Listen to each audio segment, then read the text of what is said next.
हर हर महादेव, देवों के देव महादेव के चरण में प्रणाम करता हूँ। दुर्गा माँ के चरण में प्रणाम करता हूँ। सरस्वती माँ के चरण में प्रणाम करता हूँ। गणेश भगवान के चरण में प्रणाम करता हूँ। गुरु भाई गुरु बहनों के चरणों में प्रणाम करता हूँ।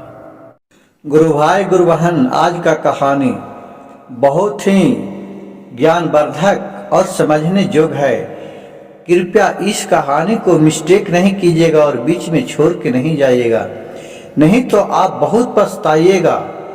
और ऐसा बुद्धिवर्धक कहानी आपको जल्दी सुनने को लिए नहीं मिलता है। किसी गांव में एक बहुत ही धनी व्यक्ति रहते थे। उनका पिताजी बहुत ही अच्छे और स्वभाव के आदमी थे, लेकिन गुरु भाई गुरु बहन, जब आजकल के समय में, चाहे पहले का भी वही जमाना था कि हर घर में एक न एक वैसा ही निकल जाता है जिसका कुछ कहा नहीं जाता है। उसका एक लड़का था। वो लड़का को इतना अभिमान हो गया था कि मेरे पिताजी के पास तो बहुत दौलत है, हमें क्या चीज की कमी है। वो किसी को भी नहीं लगाता था। वो नहीं कोई देवता के देवी के किसी को नहीं मानता था। कहता था कि कौन क्या देवता देवी है, सब तो हम लोग पूजते हैं, वो तो एक पत्थर का मूर्त है, वो तो थोड़ी कुछ खाता है, उसको जो चढ़ाते हैं जो भी कुत्ता बिलाई खा के चले जाता है। और बहुत ही भला बुरा और किसी भी आदमी को अपने आगू नहीं लगाता था। उसके बहुत ही अभिमान हो गया था। गुरु भाई गुरु बहन, इस कहानी से आपको यह समझने में मिलेगा कि किसी के पास भी संपत्ति हो जाए तो अभिमान नहीं करना चाहिए। अभिमान एक दिन किस तरह सबका चूर होता है। एक भगवान का भी जब अभिमान नहीं रह सका, जब इतना बड़ा राजा रामन था, उसका तो अभिमान नहीं रह सका, तो हम आप कौन घर का मूल्य हैं, जबकि सब देवता देवी को अपने बस में करता था। तो उसी तरह इसका अभिमान चढ़ गया था। उसका शादी हो गया था, लेकिन गुरु भाई गुरु बहन, पहले के जमाना में शादी हो जाता था पहले और गौना होता था बाद में। उसका शादी बचपन में हो गया था। एक बूढ़ा भोलेनाथ को इस पर बहुत ही दर्द हुआ। भोलेनाथ कहे, ठहरो, तुम्हें परीक्षा मैं लेता हूं।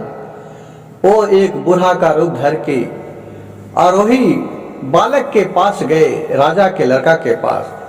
बोले, बाबू, हमें 10 दिन रहने के लिए और खाने के लिए कुछ दे दो। तो लड़का बोला कि क्या तुम्हारे हाथ गोर नहीं है जो तुम भीख मांग ले चला है?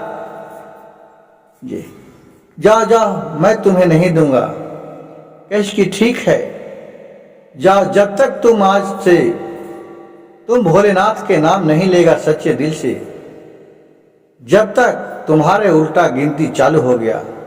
और जब वहां से घर लौट के गया तो देख रहा है कि ये उसका महल था वो सब गिर गया था और माँ पिता सब मर गए और जो घोड़ा घुड़सवार हाथी हरसाल सब था, सब ढह जन्मा गया, सब जहां था वहीं को मर गया। अब जब देखा कि ये क्या हुआ, लेकिन उसको बाबा के बात ही भुला गया था। और फिर वहां से क्या किया, चलने लगा तो क्या किया कि एक धोती लिया और वही आधा धोती पहना, आधा धोती ओढ़ा और वहां से फिर अपना चल दिया। कहा कि अब कहाँ जाऊं। तो चलते चलते सोचा कि चलते हैं अपने बहन की यहाँ, हो सकता है कि बहन हमको देखे तो खाने पीने के लिए दे। अब बहन के यहाँ गया तो ऐसे भिखमंगा का रूप हो गया था, पागल बोरहा का। बहन देखा तो पहचानने से इनकार कर दिया। देखा कि मेरा भाई ये नहीं है। वो बोला कि मैं तुम्हारे भाई हूँ। जी, रानी से बोल के जाके बोल दो, अपने नौकर चाकर दरवाजा फटा, उससे बोला कि जाके बोल दो कि उसका भाई आया है। नौकर चाकर जाके बोला कि एक भिखारी आया है लग रहा है कि पागल बोल रहा है, लेकिन वो बता रहा है कि तुम्हारे भाई हूँ। कहा तो रानी बोला कि मेरे भाई ऐसा नहीं है, मेरे भाई आएगा तो हाथी अरसाल घोड़े घोड़सार जाएगा, ओ कोई होगा, जाओ जाके घोड़ा के घोड़सार में बैठा दोगे। और नौकरानी जाके उसको घोड़ा के घोड़सार में बैठा दिया। जब उसका फिर खाने का समय आया तो सबके खाना मिल गया, लेकिन उस भिखारी को खाना नहीं मिला। तब फिर वहां से वो जो नौकरानी बैठाई थी तो रानी के पास बोले कि ये रानी, सबके खाना दिए, लेकिन आपको ये बता रहे थे कि भाई आया है, उसको आप खाने नहीं दिए। तो बोला कि ये जाओ, जो जानवर के खाना घट्ठा मट्ठा मिला होगा उसी को घट्ठा जाके दे दो, खा लेगा। वो बेचारे क्या क्या के ले जाके घट्ठा को दे दिया। अब वहां दिया तो देख, वो अपना देखा कि लो, आपको बोलते हैं बहन है, लो बहन आपको खाने के लिए दिया है। गुरु भाई गुरु बहन, जब विपद पड़ जाता है तो कोई भी परिवार जल्दी काम नहीं देता है।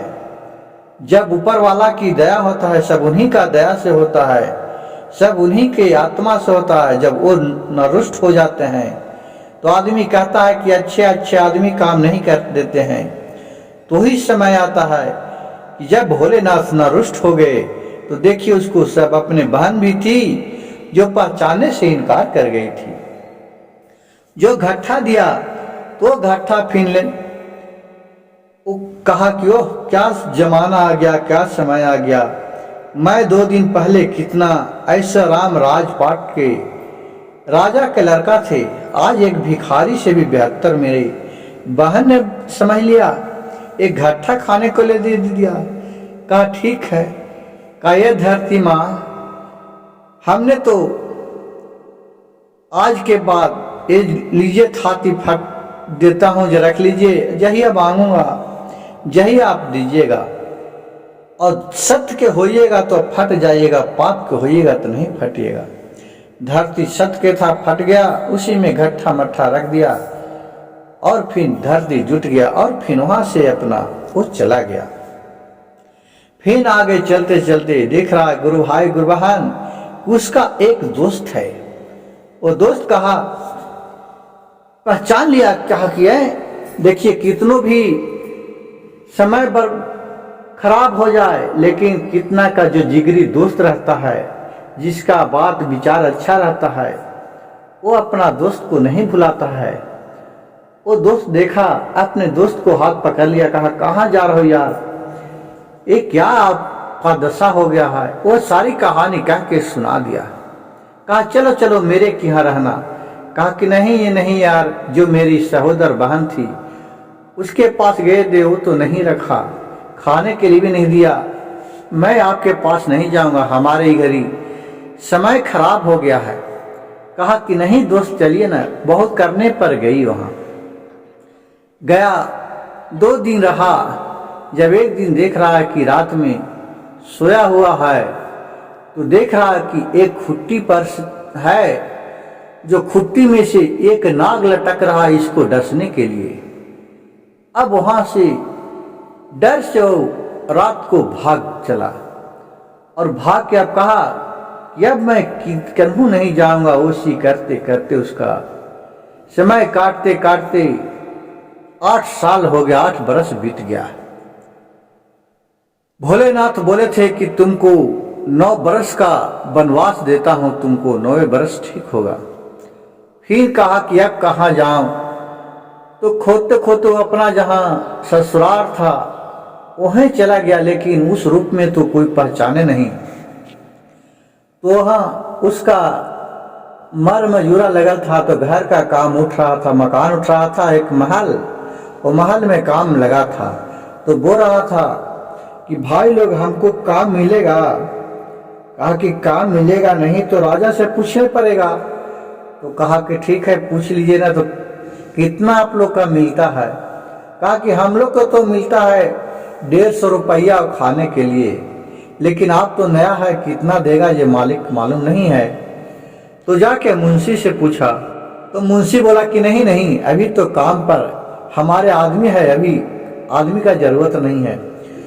तो ये राजकुमार था जो बहुत गिड़गिड़ाने लगा, बोला कि भैया मैं बहुत दिन से भूखा हूँ, हमें कुछ नहीं तो खाने भर भी आप दे दीजिए, हमें पेट पर ही रह जाऊंगा, जो भी खाना मिल जाएगा उसी को खा के मैं रह जाऊंगा, मैं कोई भी पैसा का फरमाइश नहीं करूंगा। वो मुंशी सोचा कि चलो ठीक है, क्या खाएगा क्या, अरे जो बचा होगा वो खाएगा दे देंगे, अपना खा के रह जाएगा। कहा कि ठीक है, अपना ही खा के और उसको काम पर लगा दिया। 2-4 दिन रहा, अपना जो भी बचा खुचा खाना मिलता था अपन खा के रहता था। फिर अपना ईटा दिन भर ढोते रहता था लेबर मजूरा के साथ। तो इसका दुख याद आने लगा, अपने मन में कह रहा है थकर रहे दिन भर तो काम करे, रात को थक जाए तो अपना काम टाइम पास क्या करे, तो कह रहा है अरे भैया जे मरले हे शिव गुरु, अरे मैया जे मरले शिव गुरु, अपनी महलिया रे जान पिता मारा लय पिता का चहरिया रे जान, घोरबाज मरले शिव गुरु घोरे घोर सरिया रे जान हाथिया मारा लई हाथ सरवा रे जान। इसी गीत गाते रहता था दिन भर। इसका गीत सुन के लोग को बहुत पसंद आने लगा। ये सब बात जब राजा के पास गया, रानी के पास गया, तो उसका एक बेटी थी जो इसका राजकुमार की औरत, वो बोला खितनी उसको हमको बुला के लाबो ना, हमको भी सुनने का मन बहुत करता था। और इसका इतना गीत चर्चा हो गया, चर्चा में आने लगा कि ये भी सुनता था। तो क्या कि धीरे धीरे इसको अच्छा दिन परिवर्तन होने लगा। जो भी 2-4 रुपया 10 रुपया 20 रुपया इसको दे देता था इनाम में कि ले गाओ, तुमको बहुत अच्छा लगता है। फिर अपने वो राजा अपने पत्नी के पास जाती तो बोला कि लो आज हमने मार बनाया हो, खाना बनाया है, लो मार तो पीता है, पी लो। कहा कि क्या होगा रानी साहिबा, जो भी आप दे दीजिएगा उसे पी के मैं रह जाऊंगा। तो मार देता था और मार और उसी में भात डाल देता था और मार भात पीता था और खाता था तो घुटुक घुटुक होता था। तो उसको पूछा कि तुम्हारा नाम क्या है, तो अपना अगर नाम बताता है तो इसको तो बेइज्जती होता है कि मैं इसी घर का दामाद हूँ, कोई विश्वास नहीं करेगा, क्योंकि अपने बहन के पास गया था तो इसको सारी दुख मालूम लूंगा, इसलिए अपने आप को छिपाया। बोला कि मेरा नाम याद नहीं है, हमारे माँ बाप तो सब छोटे गो में ही गुजर गए, हमें क्या नाम है, हमको कोई जो भी नाम से पुकार दो वही नाम हो। तो उसका पत्नी ने बोलने लगा तुमको घुटुकुन नाम धर दूंगा, तुम बड़ा घटर घटर मार पी जाता है, तुमको घुटुकर नाम धर दूंगा, घुटुकुन घुटुकुन काके और पुकारता था। जब उसका काम खत्म होता था तो उसको बोलता था रानी के लड़की कि तुम मेरे पास आना, मैं तुम्हें मार पियाऊंगा और भात खिलाऊंगा।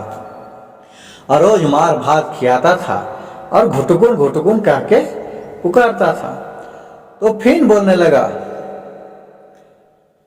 गीत गा रहा था, ईटा धो रहा था, मैया जे मरलो राम कचाई मरैया पीता मारन कचा हारे जी, औ घोरा बाजे मरले शिव गुरु घोरे घोरा सरिया जी, हाथिया मारले हाथे सारा जी, और जे हो जे हले शिव गुरु बरे बियावाजी, ओ घोटुकन नहीं आधार कईना।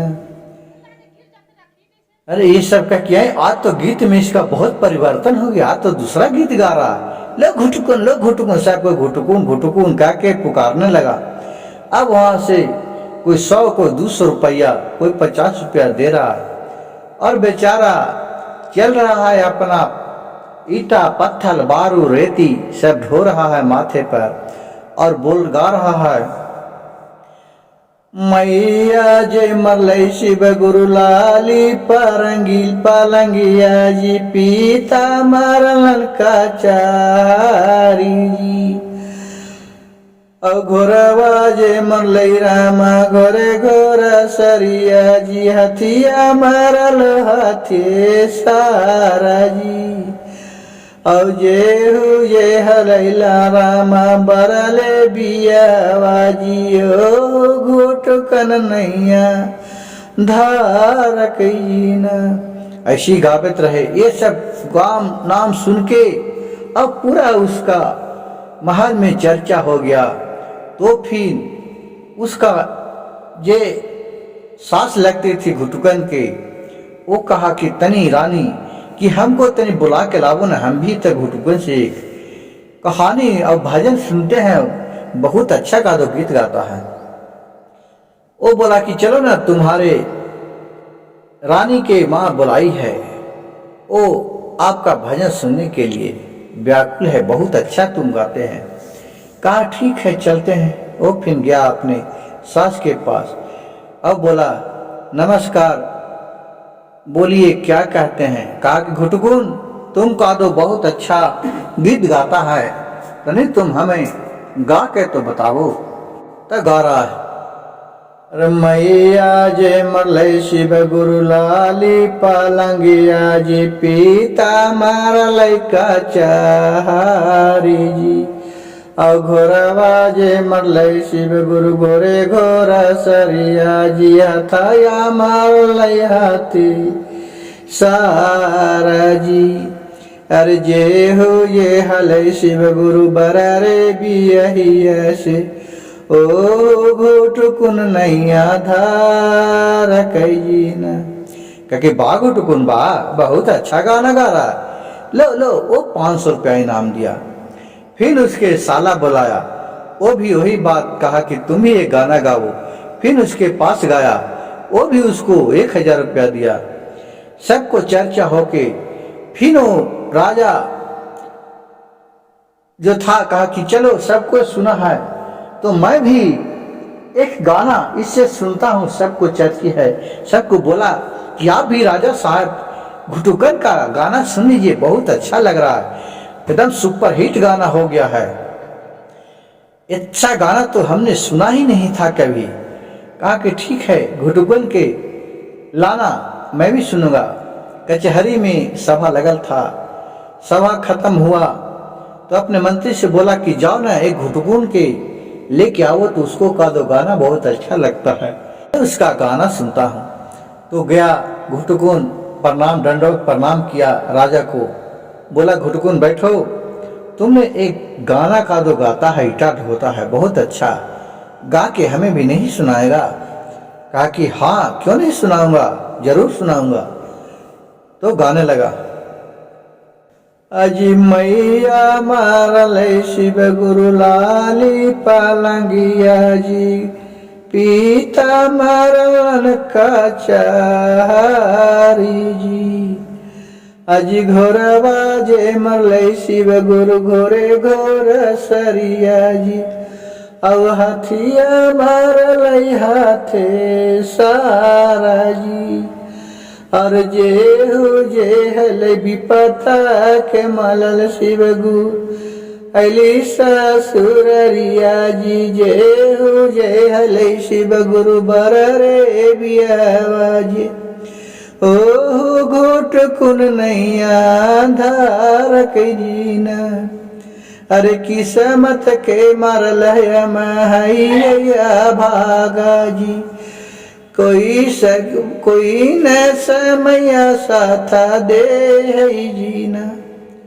तो राजा ने समझ गया, राजा इस बात को अमल किया और राजा को मालूम था कि मेरे समझी कि हाँ तो सब ढाढ़ मार आ गए हैं, सब मर हर गए हैं, मेरी दामाद का पता नहीं है। अरे ये तो लग रहा है कि मेरा दामाद ही है। कहा ठीक है तुम चलो मेरे महल में।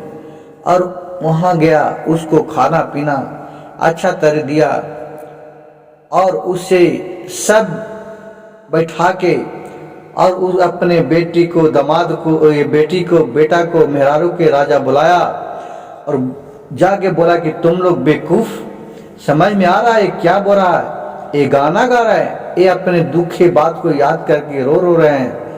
गुरु भाई गुरु बहन सोचिए, आज आप चाहे जो जोगी भरथरी हो, अपने दुख को वो गाता है और कहता है तो लोगों के सुनने में बहुत अच्छा और आनंद मिलता है, लेकिन वो अपने दुख को प्रकट करता है गीत के माध्यम से। उसी तरह घुटुकन भी अपने गीत के माध्यम से अपने दुख को प्रकट कर रहा था, लेकिन सबको सुनने में बहुत आनंद आ रहा था इसका दुख।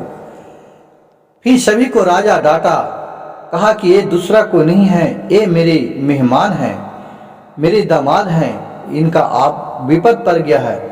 और फिर उसी दिन से उनको अपना नहाया धुलाया, अच्छा वस्त्र पहनाया और अपने आप यहाँ रहने लगे। जब इसका ध्यान आया कि वो बाबा ने बोले थे कि जब तक तुम भोलेनाथ का ध्यान और माफी उनसे नहीं मांगेगा, जब तक तुम्हारे दुख दूर नहीं होगा। अब वो भोलेनाथ को ध्यान नित्य दिन लगाने लगा और वहीं शिव मंदिर था, वहां जाके पूजा पाठ आराधना करने लगा और बोला, हे भोलेनाथ, हे महादेव, तीनों लोक के मालिक, जो भी हमसे गलती हुआ, जो एक हम अभागा से गलती हुआ, अनजान में गलती हुआ है, उसे क्षमा कर दीजिए और पुनः मेरे सभी परिवार को वापस लौटा दीजिए। आपको अपने जन्मांतर तक आपका जस नहीं भूलूंगा, आपका याद नहीं भूलूंगा। जब वही पत्थर से उसी वक्त आवाज आता है कि जाओ, आज के बाद तुम्हारे सारे दुख दूर हो गया और तुम्हारे माता पिता घोड़े घोड़सार सब जिंदा हो गए और जैसा था महल वैसा ही हो गया, और तुम अपने पत्नी को साथ में गौना करा कर ले जाओ, तुम्हारी माँ बहुत खुशी खुशी तुम्हें परीक्षेगा। और फिर वहां से आया अपने ससुर के पास और बोले, पिताजी, अब तो मैं बहुत दिन रह चुका हूँ, अब मैं अपने राज्य को वापस लौटना चाहता हूँ, आप हमारे पत्नी के साथ विदागी दीजिए। और फिर वहां से अपने पत्नी के साथ विदागी लिया, हाथी हरसार घोड़े घोड़सार। जब वहां से लौट के जा रहा था तो उसका दोस्त मिला। फिर दोस्त कहा, दोस्त तुम कहाँ भाग गया था, मैं तो तुम्हें बहुत खोजा। मैंने अपने पत्नी को बोला कि तुम मेरे दोस्त को कहाँ भगा दिया। बोला, क्या करूं दोस्त, विपत का मारा कौन नहीं जान सकता है। मैं जहाँ घर में सुतल थे वहां देखे एक खुट्टी आपका था, उस खुट्टी में से नाग लटक के मेरे डसने के लिए आ रहा था और मैं वहां से भाग गया अपने जान बचा के। कहा, चलो दोस्त, कम से कम एक रात तो रुको। फिर वो अपने दोस्त के पास सब कोई गए और एक रात लुका। फिर बिहानी वाला वहां से विदागी लिया। तो जाते जाते रास्ते में उसकी बहन भेटी, देखा कि ऊपर किला पर से जहर के राज भवन से दिख रहा है कि मेरे भाई आ रहा है, पूरा घोड़े घोड़सार हाथी हरसार। वो अपने भाई के पास गया, भैया भैया कह के बुलाया। बहन बोली, भाई बोला कि ठीक है बहन, चलो आज रुक जा, बहुत तेज करने लगी। भाई कहा कि नहीं बहन, मैं बहुत दिन से घर नहीं गया हूँ, मैं घर जा रहा हूँ, मैं तुम्हारे पास नहीं जा सकता हूँ। बहुत रोने पीटने लगी। देखिए गुरु भाई गुरु बहन, सभी औरत का वही है कि गलती चाहे जो भी करे, लेकिन जब उसका गलती आप बोलिएगा तो रोने के सिवाय और कुछ नहीं बोलेगी। खूब रोएगी, पीटेगी, छाती मुक्का मारेगी। उसी तरह खूब रोने लगा, पीटने लगा। तो भाई बोला, बहन धीरज धरो, चलो मैं आगे चलता हूँ, जहाँ तुम चलो उसके बाद मैं तुम्हारे पास आऊंगी और रुकूंगी, नहीं तो मैं आज नहीं रुकूंगी। फिर बहन कहा कि चलो। बहन और भाई वही घोड़सार में आया जहाँ उसको घट्ठा मट्ठा दिया था बहन खाने के लिए। बोला, ये धरती माँ सत्य होगा फट जाएगा, पाप को होगा नहीं फटेगा, और जो मैं थाती दिया था वो थाती दीजिए हमें। धरती छत के था, फट गया। उसमें से वही घट्ठा मट्ठा निकाल के बहन को धरा दिया, कर बहन लो, जब मैं मेरा दुख था, कष्ट था, तो जब आपके दरवाजे पर आए थे तो तुमने यही मेरे भिखारी के रूप धर के यहीं बैठाया था, और नौकर चाकर दिखा सबको खाना खिला के बाद में भी ये तुम घट्ठा मट्ठा हमको दिया था खाने के लिए, ये तुम्हारे थाती आज रखा है। जब तुम हमारे विपत में काम नहीं आ सकती हो तो ऐसा बहन किस काम के। और फिर वहां से अपने राजकुमार चले गया और बहन वहां रोते पीटते रह गया और अपने बात पर अफसोस करते रह गया। और फिर वहां से गया तो उसके राज्य में आने के पहले खबर भेजाया कि जाओ मेरे माँ पिताजी के बोल देना कि मैं अपने, उसका बेटा राजकुमार है जो विवाह रसगद्दी करा के आ रहा है अपने बहू के साथ। और फिर वहां गया, दरवाजे पर लगा, उसका माँ रानी ने उसका अपने घर में अपने बहू के परिचय और जो भी नियम धर्म से होता है वो सारी काज किया, और अपने माँ और पिता और घोड़े घोड़सार सबको जिंदा देखकर राजकुमार बहुत खुशी हुए। और फिर सब परिवार खुशी खुशी वहाँ रहने लगे और नित्य दिन भोलेनाथ के कुछ नहीं तो एक लोटा जल जरूर समर्पण करता था राजकुमार। और सब कोई फिर धीरे धीरे देवता देवी को मानने लगे। गुरु भाई गुरु बहन, जिस तरह इस घमंडी राजकुमार को विपत का सामना करना पड़ा, एक समय साथ सबको बुरा अच्छा दिन और खराब दिन आता है, तो किसी को अगर खराब दिन आया, गुरु भाई गुरु बहन, इस कहानी से हमें यह सीखने को मिलता है कि किसी के ऊपर हंसना नहीं चाहिए। भोलेनाथ किस समय कब अच्छा और दुख आ जाता है जिसका कोई नहीं जानता है। लेकिन गुरु भाई गुरु बहन, आजकल के तो जमाना ही बदल चुका है। लोग अपने आगू में रखे हुए कोई नहीं देखता है और दूसरे को बुराई बोलने में लग जाता है। अगर मेरी कहानी और कथा अच्छा लगे तो कृपया मेरे चैनल को एक लाइक, एक सब्सक्राइब, एक शेयर कर दीजिएगा ताकि लोगों तक अच्छी अच्छी कहानी पहुंच सके। हर हर महादेव, घर घर महादेव।